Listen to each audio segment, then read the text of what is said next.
ఈరోజు నేను ఇంట్లో ఉన్న కూరగాయలతోనే మిక్స్డ్ వెజిటబుల్ కర్రీ చేస్తున్నాను. చపాతీలోకి కొంచెమే అనమాట.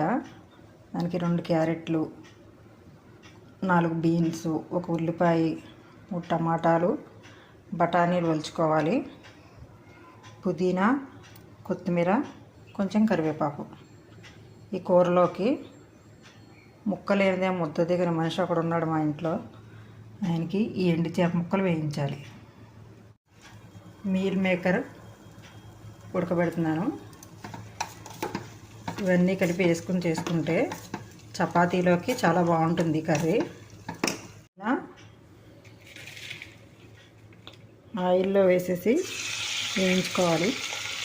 అది కొంచెం పచ్చివాసన పోయిన తర్వాత ఈ టమాటాలు కూడా వేసేసి వేయించేసుకోవాలి. ఇవి బాగా వేగిపోయినాయి. ఇప్పుడు వీటిని మిక్సీ గిన్నెలోకి తీసేసుకుని ఇవన్నీ వేయించుకుందాం. ఈ కూరగాయ ముక్కలన్నీ కలిపి వేసాను. ఇవి కొంచెం బాగా మగ్గే వరకు మూత పెట్టుకుందాం. ఇది ఈలోగా చల్లారుతుంది కదా, చల్లారిన తర్వాత మిక్సీ పట్టుకుందాం. తర్వాత మీల్ మేకర్ వేసుకోవాలి. నేను మసాలాలు అసలు ఏం వేయట్లేదు, నార్మల్గానే వండుతున్నాను. మీల్ మేకర్ వేస్తాను. పసుపు, ఉప్పు, కారం వేసుకుని బాగా మగ్గిచ్చేసుకుందాం.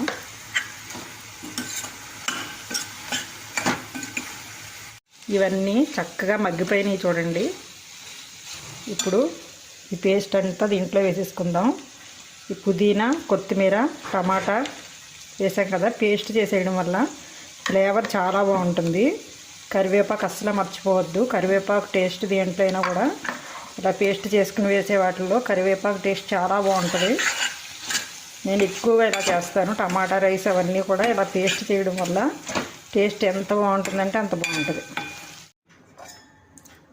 ఇలా వాటర్ పోసేసి ఈ గ్రేవీ అంతా కొంచెం దగ్గరికి అయ్యే వరకు ఉడకబెట్టేసుకుంటే ఆ టేస్ట్ అంతా కూడా ఈ ముక్కలన్నింటికి పడుతుంది. ఉప్పు, కారం అన్నీ చాలా కరెక్ట్గా సరిపోయాయి. చపాతీలోకి అయితే పన్నీర్ కర్రీ టైప్లో చాలా టేస్టీగా ఉంటుంది. మసాలాలు ఏమీ వేయలేదు కాబట్టి చాలా ఆరోగ్యానికి కూడా చాలా మంచిది. నచ్చితే ట్రై చేయండి.